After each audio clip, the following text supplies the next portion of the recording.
The morning of August 7th, 1940, unfolded like countless others over the English Channel. Flight Lieutenant Adolph Sailor Malan climbed through broken cloud at 18,000 feet, leading a section of Spitfires from 74 Squadron on patrol. The Rolls-Royce Merlin engine hummed with reliable power beneath his feet. Everything about this moment felt routine, mechanical, predictable. Then he saw them. 3 Messerschmitt Me-109s, yellow-nosed sharks from Jagdgeschwader 26, positioning themselves above a formation of Dornier bombers. Malan's tactical brain calculated angles instantly. Altitude advantage, sun position favorable, clear approach vector. He called out the contact and pushed his stick forward to dive. If you're enjoying this deep dive into the story, hit the subscribe button and let us know in the comments from where in the world you are watching from today. The Spitfire's nose dropped, and the engine died, not gradually, not with warning. One moment, 1,200 horsepower of refined British engineering. The next, silence, except for wind screaming past the canopy.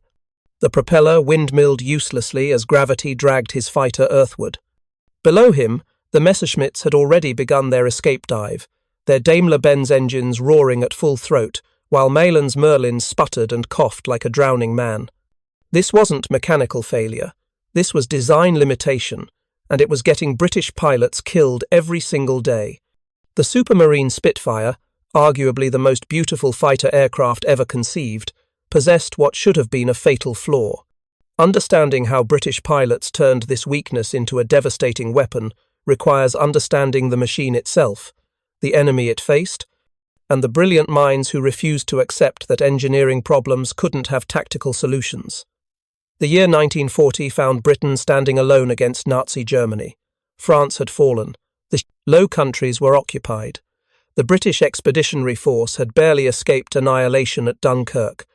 Now, Reichsmarschall Hermann Göring's Luftwaffe was attempting to destroy Royal Air Force Fighter Command as a prelude to Operation Sea Lion, the planned invasion of Britain. Everything depended on a relative handful of fighter pilots flying 2 aircraft types.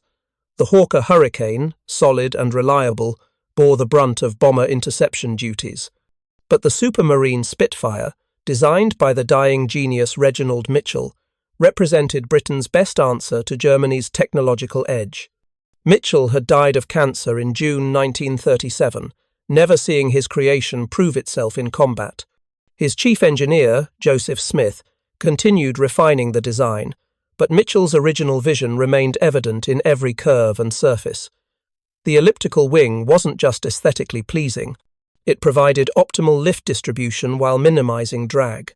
The thin wing profile allowed higher speeds than thicker contemporary designs. The Spitfire Mark I that entered service in August 1938 represented everything 1930s aeronautical engineering could achieve.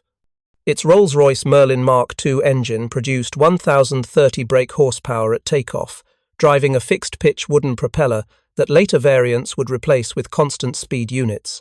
Maximum speed reached 355 miles per hour at 19,000 feet, though operational Spitfires carrying armor protection and full combat equipment were slightly slower. 8 Browning .303 caliber machine guns, 4 in each wing, provided devastating firepower.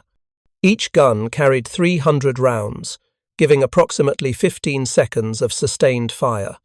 The guns were harmonized, meaning their bullet streams converged at a specific range, typically 250 yards, creating a concentrated cone of destruction. The cockpit layout reflected Mitchell's attention to pilot workload. The control column, topped with a spade grip, fell naturally to hand. The throttle quadrant sat on the left console within easy reach. Rudder pedals provided precise directional control. Visibility through the curved perspex canopy was generally good, though optical distortion in the windscreen caused problems that pilot Geoffrey Quill would later document extensively. What made the Spitfire exceptional was its combination of speed, maneuverability, and rate of climb. The fighter could execute a complete 360-degree turn in approximately 21 seconds without losing altitude, a tighter turning radius than almost any fighter in existence. This turning ability came from the wing's design and the aircraft's relatively low wing loading, the ratio of weight to wing area. But perfection in engineering rarely exists without compromise, and the Spitfire's critical compromise sat directly beneath the engine cowling, hidden from casual observation but absolutely central to every limitation pilots would discover in combat. The Rolls-Royce Merlin used a float-type carburetor, specifically the SU carburetor manufactured by Skinner's Union Carburetor Company. In normal flight, this carburetor worked flawlessly. Fuel flowed from tanks through lines into a float chamber. As fuel level rose, a float lifted, eventually closing a needle valve that stopped fuel flow. When the engine consumed fuel, the float dropped, the valve opened, and fuel flowed again. This elegantly simple system had powered aircraft for decades. The problem emerged under negative gravitational force, what pilots called negative G. When an aircraft pushed its nose violently downward, transitioning from level flight into a steep dive, everything inside experienced a force opposite to normal gravity. Instead of being pressed down into seats, pilots felt themselves pressed upward against their straps, and inside the carburetor's float chamber, fuel that normally sat at the bottom was forced upward to the chamber's top. The float, designed to rise with increasing fuel level, now experienced fuel pressure from above. It slammed to the chamber floor, fully opening the needle valve. Fuel flooded into the carburetor at maximum flow rate, far exceeding what the engine could consume. The Merlin's supercharger drowned in excess gasoline. The engine stumbled, misfired, and if the negative G continued for more than a second and a half, stopped completely. This wasn't a design flaw in the traditional sense. The SU carburetor performed exactly as its designers intended for normal flight operations. Nobody had anticipated extended combat maneuvering under negative G forces, because nobody had fought air battles like the ones developing over France and Britain in 1940. The Messerschmitt Bf-109 Emil variant that faced Spitfires over the Channel represented a fundamentally different engineering philosophy. While British designers chose carburation for the performance benefits, Sir Stanley Hooker would later explain the cooling effect on the supercharger from fuel evaporation enhancing power delivery. German engineers at Daimler-Benz selected direct fuel injection. The DB601 engine's injection system pumped fuel directly into each cylinder at precisely metered rates, regardless of aircraft attitude. Negative G, positive G, inverted flight, none of it affected fuel delivery. A Messerschmitt pilot could push his stick forward violently, bunting into a negative G dive, and his engine would continue producing full power while pursuing Spitfires experienced that fatal moment of silence. This single technical difference transformed tactical possibilities.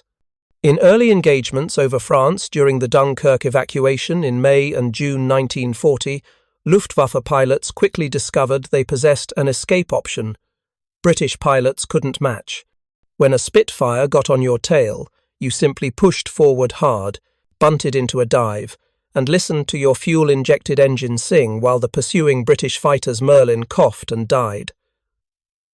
RAF pilots learned this lesson in blood. Squadron after squadron reported the same frustrating pattern. You'd achieve a good position, line up your guns, prepare to fire, and your target would simply push forward and disappear in a dive you couldn't follow without killing your own engine. The initial response was obvious. Don't follow them into negative G dives. But combat situations rarely offered convenient alternatives. If a Messerschmitt attacked you, breaking downward was a natural defensive reaction. If bombers dove away after releasing ordnance, pursuing them meant diving. If you needed to disengage from a losing engagement, diving built energy fastest. The carburetor problem affected nearly every tactical scenario. If you find this story engaging, please take a moment to subscribe and enable notifications. It helps us continue producing in-depth content like this. British pilots developed a workaround that was as clever as it was time-consuming. Instead of pushing forward into negative G, they would roll inverted first, then pull back on the stick. This created positive G forces that kept fuel at the bottom of the carburetor's float chamber, allowing the engine to continue running. Once established in the dive, they could roll back upright. The half-roll technique worked, but it cost 3 to 5 seconds depending on pilot skill and starting conditions. In air combat, where closure rates between fighters could exceed 600 miles per hour, 5 seconds translated to nearly half a mile of separation. By the time a Spitfire completed its roll and established a dive, the Messerschmitt was gone, either building speed for a zoom climb back to altitude or extending away toward friendly territory. This tactical disadvantage appeared throughout Fighter Command's operations. During the evacuation of Dunkirk, from May 26 to June 4, 1940, RAF fighters flew continuous patrols over the beaches, attempting to protect Royal Navy ships and the motley fleet of civilian vessels rescuing the British Expeditionary Force. The Luftwaffe attacked relentlessly, and in engagement after engagement, Messerschmitts used their negative G capability to escape or reposition. One pilot who experienced this frustration directly was Squadron Leader Douglas Bader, then flying with 222 Squadron from Duxford. Bader's story itself was extraordinary. He'd lost both legs in a flying accident in 1931, one above the knee, one below. Through sheer determination, he'd learned to walk on prosthetics, convinced the RAF to let him fly again, and by June 1940 was leading combat operations. On June 1st, flying at 30,000 feet near Dunkirk, Bader spotted a Messerschmitt 109 flying in the same direction, at approximately the same speed. The German pilot appeared not to notice the Spitfire behind him, an extraordinary lapse that Bader attributed to inexperience. He lined up carefully and fired multiple bursts before Messerschmitt finally fell away trailing smoke, his first confirmed kill. But that same patrol, Bader watched other Messerschmitts escape using the bunt technique. One moment they were in his gun sight. The next, they'd pushed forward and disappeared downward with their engines at full power, while Bader's tactical options reduced to maintaining altitude or following through a roll that gave them time to escape. The frustration wasn't limited to individual pilots. Squadron commanders and Fighter Command headquarters recognized this tactical liability, but engineering solutions took time, and pilots needed answers immediately. By late June, as the Battle of France ended and the Battle of Britain's preliminary phase began, word spread through pilot briefing rooms and squadron dispersal huts. The Messerschmitt can dive away whenever it wants. Our engines cut out if we try to follow directly. Roll inverted first, but understand you're giving them time to escape. Some pilots reported another, disturbing trend. The Messerschmitt's initial acceleration in a dive was significantly faster than a Spitfire's. Even when British pilots executed perfect half rolls and established pursuit dives, the Messerschmitts built separation rapidly. The 109's lower drag coefficient and slightly higher wing loading meant it accelerated faster in the dive phase before both aircraft reached their terminal velocity limits. This created a compounding problem. The carburetor issue gave German pilots a 3 to 5 second head start. The superior dive acceleration gave them additional separation. By the time a Spitfire was diving at full speed, the Messerschmitt was often 1,000 yards ahead, already beginning its recovery and zoom climb back to fighting altitude. Fighter Command's tactical doctrine attempted to work around these limitations. Spitfire squadrons were generally assigned to engage Luftwaffe fighter escorts, leaving the more numerous Hurricane squadrons to attack bomber formations. The logic was sound in theory. Spitfires, being faster and more maneuverable than Hurricanes, could better deal with Messerschmitt 109s. Hurricanes, being more stable gun platforms with slightly better low-altitude performance, could concentrate on the bombers. But doctrine rarely survived contact with reality. In the chaos of mass engagements involving dozens or hundreds of aircraft, neat tactical divisions dissolved. Spitfires ended up chasing bombers. Hurricanes found themselves tangling with Messerschmitt fighters. And in every engagement, British pilots faced an opponent who could dive away whenever circumstances turned against them. Into this situation came pilots like Adolf Malan, universally known as Sailor Malan for his merchant navy background before joining the RAF in 1935. By August 1940, Malan commanded 74 Squadron, and he possessed both exceptional marksmanship and an analytical mind that studied combat tactics. Like a grandmaster studies chess, Malan had survived Dunkirk, claiming multiple kills while losing several squadron mates. He'd watched Messerschmitt's escape using the bunt technique. He'd experienced the frustration of lining up perfect shots only to have targets dive away while his engine coughed. And unlike some pilots who simply accepted these limitations as unchangeable facts, Malan began thinking about solutions. The problem, as he saw it, had two components. First, the carburetor issue prevented negative G dives. That was an engineering problem requiring an engineering solution, and while Royal Aircraft Establishment engineers at Farnborough were working on it, pilots couldn't wait for perfection. The second component, however, offered tactical possibilities. Malan had noticed something about Messerschmitt pilots. They used the bunt technique primarily for escape, not for aggressive maneuvering. They pushed forward, dove away, extended separation, then recovered. They didn't typically try to use negative G dives for offensive maneuvers like pursuing British fighters who were themselves diving. This suggested the 109 either had its own limitations in the dive regime or German pilots had discovered problems Malan didn't yet understand. He began asking questions. When Messerschmitts dove away, did they ever try to follow Spitfires who were themselves diving at high speed? The answer was rarely. When 109s entered high-speed dives chasing bombers or damaged aircraft, did they recover smoothly or did something appear difficult about the recovery? Several pilots reported that Messerschmitt recoveries sometimes looked laboured, as if the pilots were struggling with their controls. This aligned with intelligence reports filtering through fighter command. The Messerschmitt 109 Emil's control system used conventional cable-actuated control surfaces. The elevator, the horizontal tail surface that controlled pitch, was quite sensitive at low speeds but reportedly became very heavy at high speeds. Heavy in pilot terminology meant physically difficult to move, requiring significant force on the control stick. At speeds above 350 miles per hour, the aerodynamic pressure on the elevator increased dramatically.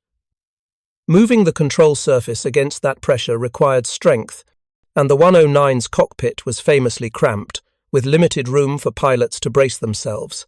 The control stick itself had minimal travel distance, only about 4 inches, compared to the Spitfire's longer throw. This mechanical disadvantage meant Messerschmitt pilots couldn't leverage their upper body strength as effectively. Malan began developing a theory. If Messerschmitt pilots were physically struggling to pull out of high-speed dives, that created a tactical opportunity. The trick would be forcing them into situations where they needed to pull hard on their controls but couldn't generate sufficient force. The answer emerged through observation and experimentation. During engagements in August 1940, as the Battle of Britain intensified, Malan and other experienced pilots noticed a pattern. When forced into high-speed dives exceeding 400 miles per hour, Messerschmitt pilots appeared reluctant to execute sharp pullouts. They would recover gradually, using shallow angles that preserved airspeed but took longer to complete. This wasn't caution. This was limitation. At extreme dive speeds, the control forces required to pull a tight recovery exceeded what a human pilot could physically generate in the cramped 109 cockpit. The Spitfire, by contrast, remained controllable even at very high speeds. The control forces increased, certainly, but the more spacious cockpit allowed pilots to brace properly and use both hands on the spade grip if necessary. Malan developed what some might call a stupid trick. If a Messerschmitt attacked from above and you couldn't turn inside his, dive, don't try. Let him commit to the attack. As he closed range, brake downward sharply, rolling inverted to preserve engine power, then establish a steep dive directly toward the ground. Build maximum speed. Let the Messerschmitt follow, because his fuel injection gave him that option. Then, at the last possible moment, at an altitude where pulling out required immediate and violent control input, haul back hard on the stick, and pull the tightest recovery your aircraft and body could survive. The physics were brutally simple. The Spitfire pilot, pulling with all his strength in a spacious cockpit with a long-throw control stick, could generate 4 to 5 G-forces, enough to pull out of the dive, but also enough to grey out or briefly black out from blood draining from the brain. The Messerschmitt pilot, cramped in his narrow cockpit with a short-throw stick and heavy elevator controls, couldn't pull hard enough to match that recovery. He had two choices: ease back on his stick, gently, pulling a shallow recovery that avoided overstressing his control system but carried him past the diving Spitfire and potentially dangerously close to the ground, or attempt to match the British fighter's pull rate and discover his elevator controls simply wouldn't respond quickly enough. The first few pilots who tried this tactic did so out of desperation, not careful planning. When you're being shot at by a diving Messerschmitt and conventional escape options aren't working, you try anything. But survivors reported the same result. The Messerschmitt couldn't follow them through the sharp pullout. Either the German pilot broke off the attack early or overshot, giving the Spitfire pilot a chance to reverse position. Malan formalized this into tactical doctrine for 74 Squadron. If engaged from above and unable to avoid the attack through turning, dive toward the deck, build maximum speed. At 2,000 feet or less, depending on your comfort level and how badly you planned forward. You want to survive, pull the hardest recovery you can physically manage. The G-forces will compress your vision to a tunnel. You might black out for a second, but the Spitfire will pull through, and the Messerschmitt won't be able to follow. He called it defensive diving, though other pilots had more colourful names.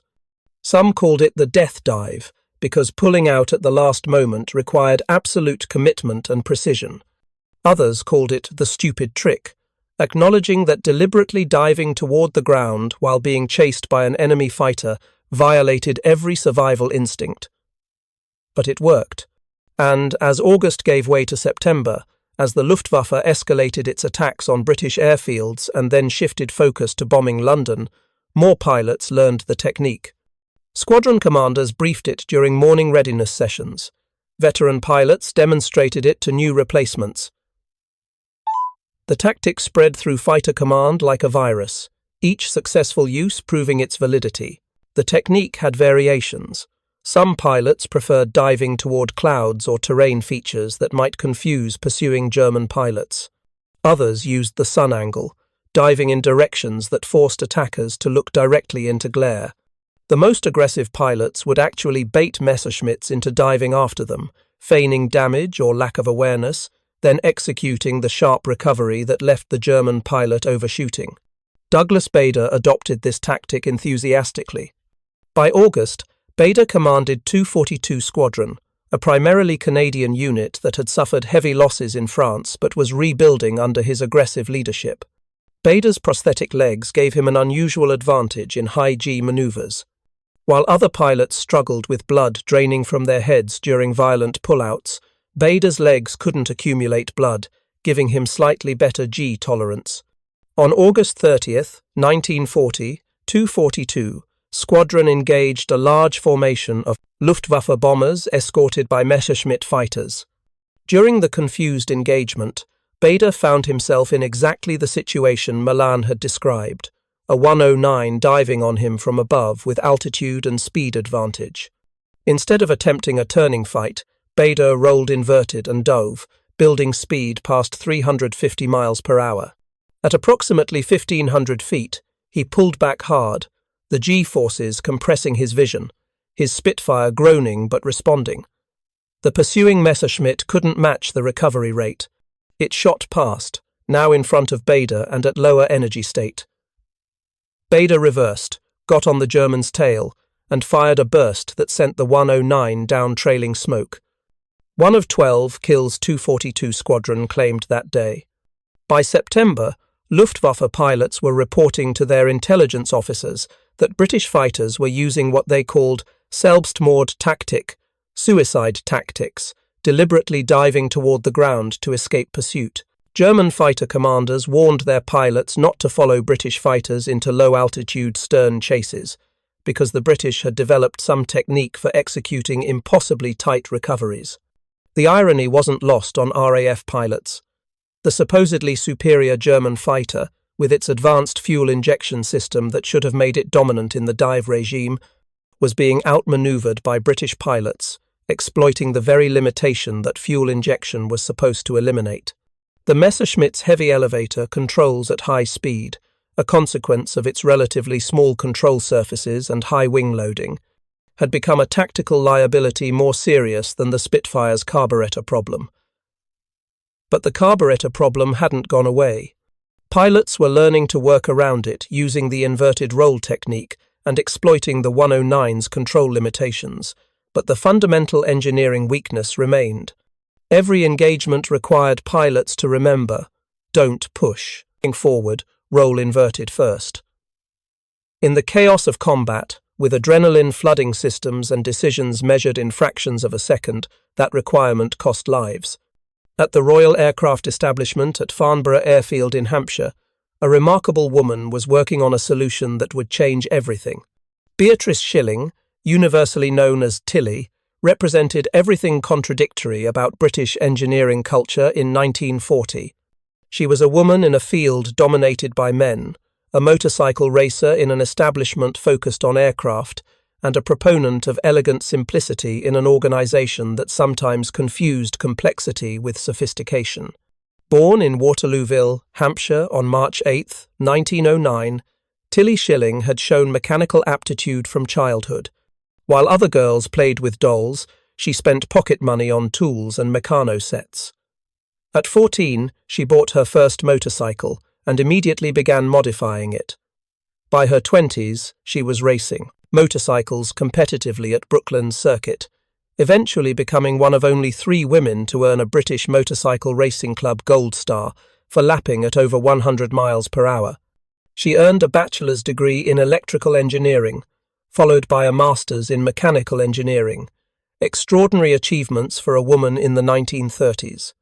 In 1936, she joined the Royal Aircraft Establishment as a scientific officer, specializing in carburetor research. When war broke out in September 1939, she was promoted to head of the carburetor research department. The negative G problem landed on her desk, accompanied by urgent priority from Fighter Command. Pilots were dying, aircraft were being lost. The tactical disadvantage was costing battles. Find a solution, and find it immediately.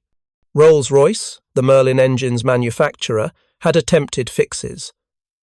They'd developed an improved carburetor design, but it failed in testing and couldn't be produced in sufficient quantities quickly enough, even if it worked. The problem needed a solution that could be implemented immediately, without taking aircraft out of service, without waiting for new parts to be manufactured and shipped. Shilling approached the problem with characteristic directness. She started by calculating exactly how much fuel the Merlin engine consumed at maximum power. Then she measured the flow rates through the existing carburetor under various conditions. The math revealed the issue clearly. Under negative G, fuel flooded into the float chamber far faster than the engine could consume it, drowning the supercharger. The solution was almost insultingly simple. Restrict fuel flow to exactly the maximum the engine could use at full power and no more. If excess fuel couldn't enter the float chamber, it couldn't flood the supercharger. Negative G would still affect the float position, but without excess fuel to accumulate, the engine would continue running. Shilling designed a brass restrictor, essentially a precisely calibrated washer with a hole in the center. The restrictor would be installed in the fuel line between the fuel pump and the carburetor. Fuel had to flow through the restriction, limiting maximum flow rate. The hole's diameter was critical. Too large and flooding would still occur. Too small and the engine couldn't achieve full power. Shilling calculated the optimal size to within thousandths of an inch. The restrictor came in 2 versions. One for engines running 12 pounds per square inch manifold pressure. Another for supercharged engines running 15 pounds per square inch. Each was precision engineered to match specific engine configurations. The restrictor could be welded into an aircraft's fuel line in less than an hour without removing the engine or major components. Aircraft didn't need to return to factories. Mechanics at forward operating bases could install it with basic tools. In early January 1941, Shilling and a small team began touring RAF bases, installing restrictors in Spitfires and Hurricanes.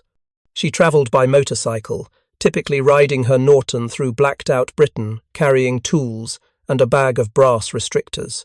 At each base, she'd demonstrate the installation procedure, supervise the first few installations personally, then move to the next base while trained mechanics continued the work. Fighter Command prioritized frontline squadrons. Units engaged in daily combat operations received the modification first. Training units and reserves would follow. By March 1941, every frontline Merlin-powered fighter in Fighter Command had been fitted with what pilots affectionately called Miss Shilling's orifice. The nickname came from Sir Stanley Hooker, the Rolls-Royce engineer who led supercharger development. He appreciated both the technical elegance of Shilling's solution and the humour inherent in calling a simple drilled washer by such a suggestive name. The name stuck, appearing in squadron logbooks, official reports, and pilot memoirs. The modification didn't completely solve the problem. Spitfires still couldn't sustain inverted flight indefinitely. The restrictor prevented flooding but didn't eliminate all fuel flow irregularities under negative G. But for brief negative G maneuvers, the kind pilots executed during combat, it worked perfectly. For the first time since the Battle of Britain began, Spitfire pilots could push forward into dives without their engines cutting out. The tactical playing field had levelled. Messerschmitt pilots could no longer bunt into dives with certainty that pursuing Spitfires would lose power. British pilots could now execute negative G brakes, pursuit dives, and aggressive attack profiles that had been impossible months earlier. The impact on combat operations was immediate and dramatic. In April 1941, Fighter Command began mounting offensive operations over occupied France, reversing the defensive posture that had characterized the Battle of Britain. These operations, called circus missions, involved bombers escorted by large fighter formations, deliberately provoking Luftwaffe response. The goal was simple: force German fighters to engage on terms favorable to the RAF. The modified Spitfires could now dive aggressively, pursue fleeing Messerschmitts, and execute the high-speed maneuvering that combat required. Combined with the defensive diving tactic that exploited the Me-109s' control limitations, British pilots now possessed both defensive and offensive options in the dive regime. Sailor Malan's 74 Squadron was among the first units assigned to circus operations. By this point, Malan had formalized his tactical thinking into what became known as Malan's 10 Rules for Airfighting. These weren't complex aerodynamic theories or mathematical calculations. They were practical, hard-won lessons expressed in language any pilot could understand. Wait until you see the whites of his eyes. Fire short bursts of 1 to 2 seconds only. Whilst shooting, think of nothing else. Brace the whole of your body. Always keep a sharp lookout. Height gives you the initiative. Always turn and face the attack. Make your decisions promptly. Never fly straight and level for more than 30 seconds in the combat area. When diving to attack, always leave a proportion of your formation above to act as top guard. Initiative, aggression, air discipline, and teamwork are words that mean something in air fighting. The 10th rule, the one about teamwork, led Malan to abandon the RAF's traditional Vic formation, 3 aircraft flying in a V pattern. German fighters used the Schwarm, or finger 4 formation, where 4 aircraft flew in a loose pattern similar to fingertips on an outstretched hand. This formation provided better mutual support and all-around visibility. 74 Squadron adopted a modified finger 4, often with a 5th aircraft acting as tail-end Charlie, watching behind the formation for surprise attacks. Other squadrons noticed 74's success and copied the formation. By mid-1941, most of Fighter Command had abandoned the Vic in favor of more flexible formations. The combination of Miss Shilling's orifice, improved tactical formations, and the defensive diving technique that exploited the 109's control limitations fundamentally altered the air war over northern France. Luftwaffe fighter units that had enjoyed tactical advantages during the Battle of Britain now found themselves at disadvantage. German intelligence reports from mid-1941 express confusion and frustration. British fighters were performing manoeuvres that should have been impossible given their known carburetor problems. Spitfire pilots were executing aggressive diving attacks previously avoided. Something had changed, but German commanders didn't understand what. The answer, of course, was a small brass washer installed by a woman riding a motorcycle through the British countryside, combined with pilot innovation that turned an aircraft's limitations into an opponent's vulnerability, engineering and tactics working together to overcome what had seemed like insurmountable disadvantages. One engagement illustrates this transformation perfectly.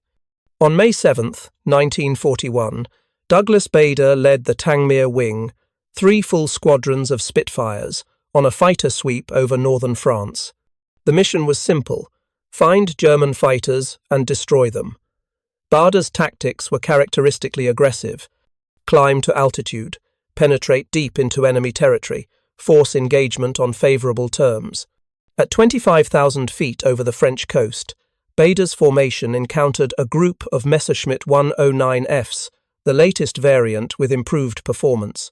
The initial engagement was confused, aircraft scattering as both sides manoeuvred for advantage. Bader singled out a lone 109 and dove after it, his modified Spitfire's engine running smoothly through the -G transition. The Messerschmitt pilot, likely unaware of the modification, attempted his standard escape. He bunted forward into a steep dive, expecting the pursuing Spitfire to lose power. Instead, Bader's Merlin continued at full throat. The German pilot committed to a high-speed dive, building speed past 400 miles per hour. Bader stayed on his tail, closing range. At 3,000 feet, the Messerschmitt pilot attempted recovery, pulling back on his stick. But at those speeds, his elevator controls were too heavy. He couldn't pull hard enough to avoid Bader's gunfire. A 2-second burst from 8 machine guns walked through the 109's fuselage. The German aircraft rolled inverted and hit the ground at full speed. Bader's wingman witnessed the entire engagement and confirmed the same: kill. But more significantly, he noted the tactical sequence. The Messerschmitt had attempted a dive escape that would have worked 6 months earlier. The modified Spitfire had followed through -G without power loss. The high-speed recovery had exposed the 109's control limitations. Engineering and tactics combining to produce a kill that previous limitations would have prevented. That same day, multiple Tangmere wing pilots reported similar engagements. Messerschmitt pilots attempting dive escapes were followed and caught. The fuel injection advantage that had seemed so dominant during the Battle of Britain no longer guaranteed escape. British pilots had closed the performance gap through a combination of technical modification and tactical innovation. Luftwaffe units adapted, naturally. Fighter tactics always evolve in response to opponent capabilities. German pilots began avoiding low-altitude tail chases, where Spitfires could exploit the 109's control limitations. They emphasized altitude advantage and boom and zoom attacks that didn't require sustained diving pursuit. They became more cautious about diving away, knowing British fighters could now follow. But adaptation took time, and Fighter Command pressed their advantage ruthlessly throughout the summer of 1941. Circus missions increased in frequency and size. Rhubarb missions, small-scale fighter sweeps looking for targets of opportunity, became daily occurrences. The tactical initiative had shifted. Statistics reflect this shift clearly. During the Battle of Britain, from July through October 1940, Fighter Command lost 915 aircraft in combat while claiming 1,777 Luftwaffe aircraft destroyed. The kill ratio favoured the RAF, but losses were severe. In the first 6 months of 1941, With modified engines and improved tactics, Fighter Command's loss rates dropped while kill claims increased. Individual pilot scores reflected improved capability. Sailor Malan, who had scored 7 kills during Dunkirk operations, added 20 more during the latter half of 1940 and into 1941. His final tally reached 32 confirmed victories, making him one of the RAF's top aces. Crucially, many of those kills came from engagements where tactical innovations exploited opponent weaknesses. Douglas Bader's score climbed to 20 confirmed kills, plus 2 shared victories by August 1941, when he was shot down over France and captured. His aggressive leadership and willingness to adopt new tactics made him legendary among Fighter Command pilots. His loss was mourned throughout the RAF, though ironically, surviving pilots noted his aggressive tactics sometimes bordered on reckless. The defensive diving technique continued evolution throughout 1941. Pilots refined the optimal recovery altitude, balancing safety against tactical effectiveness. Too high, and the Messerschmitt pilot might be able to follow through. Too low, and you risked hitting the ground. Most experienced pilots settled on starting recovery between 1,000 and 1,500 feet, depending on dive speed and aircraft configuration. The technique required absolute confidence in your aircraft and your own abilities. At 400 miles per hour, 1,500 feet gave you roughly 3 seconds to complete recovery. Pull too gently and you hit the ground. Pull too hard and you could overstress the airframe or black out from G-forces. The margin between survival and death measured in fractions of a second and degrees of control input. New pilots struggled with this. It violated every survival instinct to dive at the ground, then delay recovery to the last possible moment. Squadron commanders implemented specialized training. Experienced pilots would lead new replacements through practice dives, demonstrating proper technique at progressively lower altitudes. The goal was building muscle memory and confidence so that under combat stress, the maneuver became automatic. Some pilots never developed comfort with defensive diving. They preferred other escape options, turning fights or using cloud cover. Fighter Command didn't mandate the technique. It remained an option in every pilot's tactical toolbox, used when circumstances demanded. But for pilots like Malan who mastered it, defensive diving became a reliable counter to what had been the Messerschmitt's primary tactical advantage. Combined with Miss Shilling's modification that eliminated the carburetor problem, British pilots now possessed answer to every situation the 109 could create. The Messerschmitt remained a formidable opponent. Its climb rate was still superior to early Spitfire marks. Its firepower, typically 120mm cannon plus 2 machine guns, could be devastating. German pilots were experienced, well-trained, and determined. But the specific advantages they'd enjoyed during the Battle of Britain had been systematically neutralized. By late 1941, the tactical situation had shifted so completely that Luftwaffe commanders began withdrawing fighter units from France to reinforce the Eastern Front, where Germany's invasion of the Soviet Union was consuming resources at catastrophic rates. Fighter Command's aggressive operations over France were part of a larger strategic picture, forcing Germany to maintain forces in the West that could have been deployed elsewhere. The Battle of Britain had been won in autumn 1940 through pilot courage, radar technology, and sheer determination. But the follow-up campaign that kept Germany on defensive throughout 1941 succeeded partly through technical innovation and tactical adaptation. A small brass washer and a supposedly stupid diving trick had contributed to strategic outcomes that affected the entire war's trajectory. Beatrice Shilling's contribution was officially recognized in the New Year's Honours List of 1948, when she received an OBE for her wartime service. The citation mentioned her work on aircraft carburetors, without going into specific detail. She continued working at the Royal Aircraft Establishment until 1969, contributing to projects including the Blue Streak missile program and research on wet runway braking systems. She never stopped racing. After the war ended, she transitioned from motorcycles to sports cars, competing at Goodwood Circuit in an Austin Healey Sebring, and later a Formula Junior single-seater. She remained competitive into her 50s, frequently finishing on the podium against drivers half her age. Mechanics who worked with her remember her hands-on approach, insisting on understanding every mechanical system personally, rather than relying on others' explanations. She died on November 18, 1990, having lived to see the Spitfire become arguably the most celebrated aircraft in history. The defensive diving technique she helped enable through her carburetor modification became standard teaching in fighter tactics courses. Modern fighter pilots still learn about energy management and exploiting opponent control limitations, principles that Malan and his contemporaries developed through trial and error over the English Channel. The Spitfire itself continued evolution throughout the war. By 1943, Rolls-Royce had developed pressure carburetors that completely eliminated the negative G problem, making Miss Shilling's restrictor obsolete. But those 2 years, from March 1941 to late 1943, when the restrictor bridged the gap between old technology and new, proved crucial. Later, Spitfire marks, powered by increasingly powerful Merlin variants, and eventually the Rolls-Royce Griffon engine, bore little resemblance to the Mark Is that fought the Battle of Britain. Maximum speed increased from 355 miles per hour to over 450. Armament upgraded from 8 machine guns to combinations of cannons and heavy machine guns.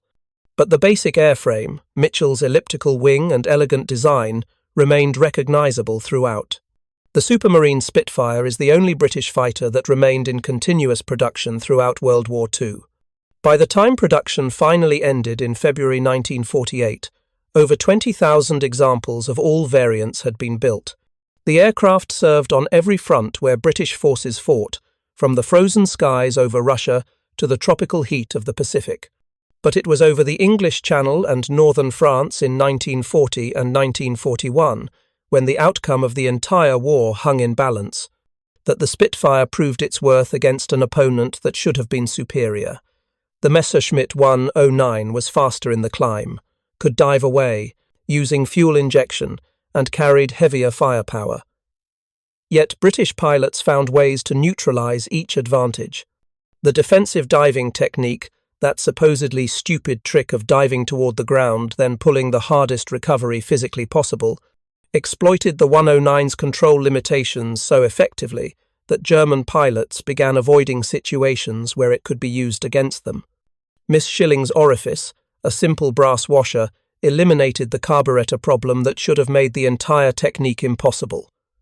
Together, they represented something fundamental about warfare. Technical superiority matters, but it's never the only factor.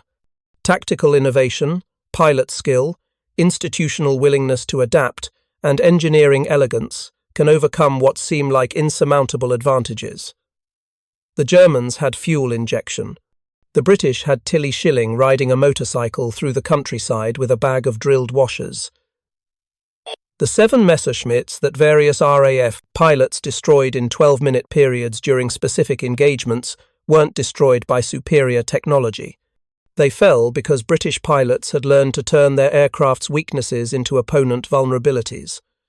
The carburetor that cut out under negative G led to the inverted roll technique. The need to work around that limitation led to studying the Messerschmitt's high-speed handling. That study revealed control force limitations. Those limitations created the defensive diving opportunity.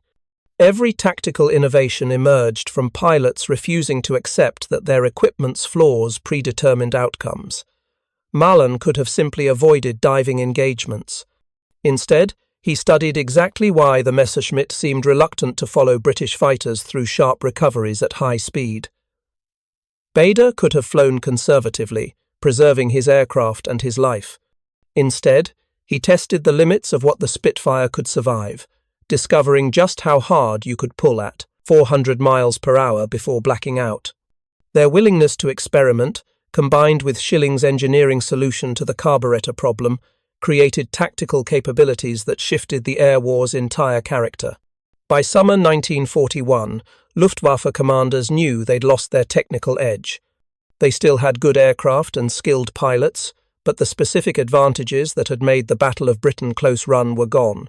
Fighter Command's success in 1941 laid groundwork for everything that followed. The strategic bombing campaign against Germany required fighter escorts. American heavy bombers arriving in Britain from 1942 onward needed protection over targets deep in Germany. The Spitfire's ability to hold its own against Messerschmitts, later against Focke-Wulf 190 fighters, made those operations possible. The D-Day landings in June 1944 required absolute air superiority over the invasion beaches.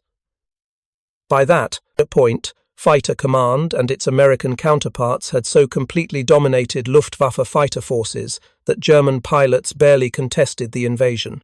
That dominance traced back to lessons learned and innovations developed over the Channel in 1940 and 1941. 75 years later, the defensive diving technique remains a case study in tactical problem-solving. Military academies teach it as an example of turning limitations into advantages. Engineering schools cite Miss Shilling's orifice as elegant simplicity, solving complex problems. Aviation enthusiasts debate the Spitfire versus Messerschmitt matchup, usually concluding that pilot skill and tactical innovation mattered more than raw performance numbers. Approximately 60 Spitfires remain airworthy today, maintained by museums and private collectors at enormous expense. They appear at air shows worldwide, thrilling crowds with the distinctive sound of the Merlin engine and the graceful beauty of Mitchell's design. But those pristine, polished examples bear little resemblance to the battle-worn fighters that patrolled over Britain in 1940. Those aircraft were marked by combat damage, oil stains, and hasty repairs. Their pilots were young men, most in their early 20s, who flew multiple missions daily during the height of battle. Many didn't survive the war. Those who did lived with memories of friends lost, aircraft exploding, and moments of terror when diving toward the ground, hoping the supposedly stupid trick would work one more time. The technique was never stupid. It was desperate innovation born from necessity, refined through experience, and validated by survival. Every pilot who dove toward the deck pulled the hardest recovery their body could endure, and lived to describe the pursuing Messerschmitt overshooting proved the technique's value. Combined with Miss Shilling's brass washer solving the carburetor problem, British pilots achieved something remarkable. They took an aircraft with fundamental design limitations and made it competitive against an opponent with apparent technical superiority. They studied their enemy, identified weaknesses, and exploited those weaknesses ruthlessly. That's not stupid. That's brilliant tactical thinking supported by practical engineering. That's why Britain survived 1940, when invasion seemed inevitable. That's why Fighter Command could mount offensive operations in 1941, while Germany's forces were increasingly stretched. And that's why the Spitfire, despite never being the fastest or most powerful fighter in service, became the symbol of British resistance. The 7 Me-109s annihilated in 12 minutes during various engagements throughout 1941 represented individual tactical victories. But those victories accumulated into strategic advantage. Every German fighter destroyed was one less defending targets that British bombers attacked. Every successful circus mission tied down German forces that could have been deployed elsewhere. Every RAF pilot who learned the defensive diving technique became more dangerous to Luftwaffe opponents. The air war over Europe would continue for 4 more years after 1941, involving increasingly sophisticated aircraft, tactics, and weapons. But the foundation was built in those desperate months when the outcome was uncertain and innovation meant survival. A small brass washer, a dive toward the ground, a sharp pull-out that tested human and machine limits. These weren't sophisticated solutions. They were practical answers to immediate problems. Thank you for watching. For more detailed historical breakdowns, check out the other videos on your screen now, and don't forget to subscribe.